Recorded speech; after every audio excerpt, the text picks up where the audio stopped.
Yeah, I've noticed.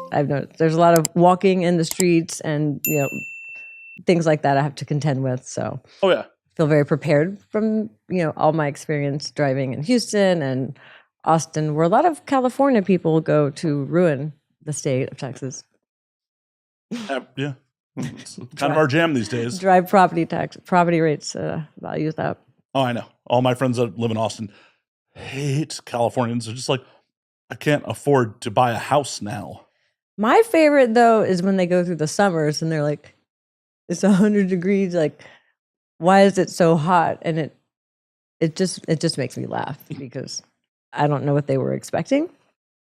California weather, obviously. It's cold here. It's cold as AF here. I absolutely hate it. You can definitely swear if you want.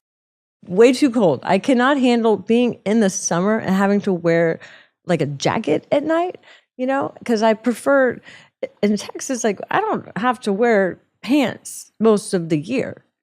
Even now in Texas, it's 75 degrees, like during the day. I mean, it was 80 during the day here earlier. I know, I love that. But then every night you got to bundle back up and, putting clothes on and then having like the beach, having to wear a wetsuit at the beach. That's just like, why? I come from places where in Austin, you can legally be topless. So, I'd much rather be topless near the water than having to wear a wetsuit because it's freezing my off, Well, I feel like even in the summer, you got to wear a wetsuit. In the Pacific, it's just cold, period. I don't like that. In Texas, no, it's like bathwater. It's great. I don't think I've actually ever been in a body of water in Texas, now that I think about it. Really? Yeah, like Lake Austin, Lake Travis, like those areas are beautiful and nice and warm. Yeah. No, I've been to Austin a handful of times, never once stepped in a body of water there. I would recommend it. There's a place called like Barton Springs, and like I said, you can be like topless and like laying out there. I used to go to school at Texas State University, and there is actually a river that goes through campus, and there was a hill that was named Bikini Hill, and there was a lot of car kind of accidents that happened at that intersection that swung around, but you could like float the river like through campus and see like college girls in bikinis. It's kind of wild to me that like Texas is like, we're okay with tits. We're really conservative about a bunch of other sex shit, but tits out in public, those are cool. Austin. Yeah.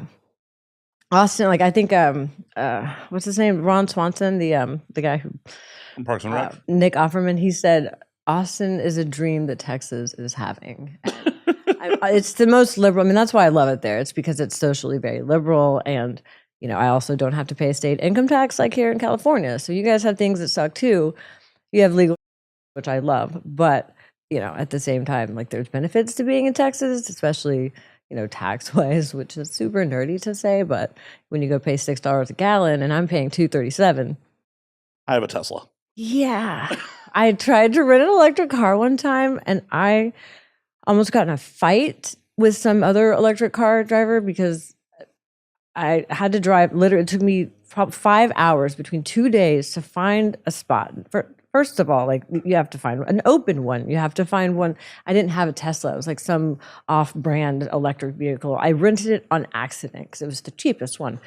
And trying to find a charging station that worked, that was open, that wasn't a slow charging station. I'd have to spend 14 hours at a Walgreens. Like I swore off like all electric because that being dependent upon the electric grid, which is not dependable over here. I hear you guys have rolling blackouts. Like, not in this part of town. I don't know.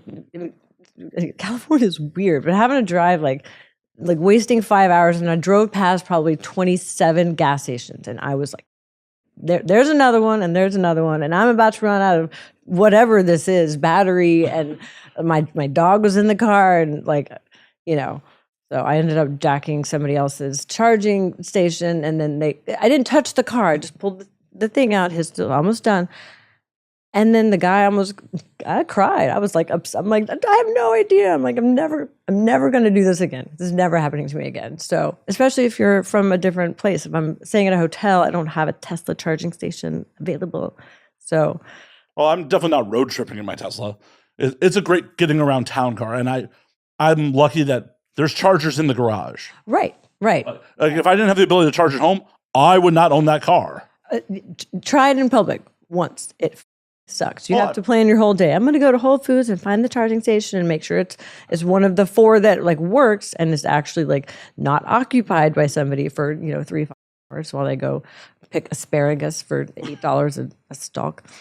On the plus side, here in LA, we are pretty lousy with superchargers. They are all over the place. I noticed, especially when I tried to show up to one and not a Tesla. And I didn't realize that they didn't fit, like a square peg in a round hole. I thought things would fit. Like it's like the old school. Like, yeah, I noticed. Like, oh, you're an Android. Sorry, bro. Like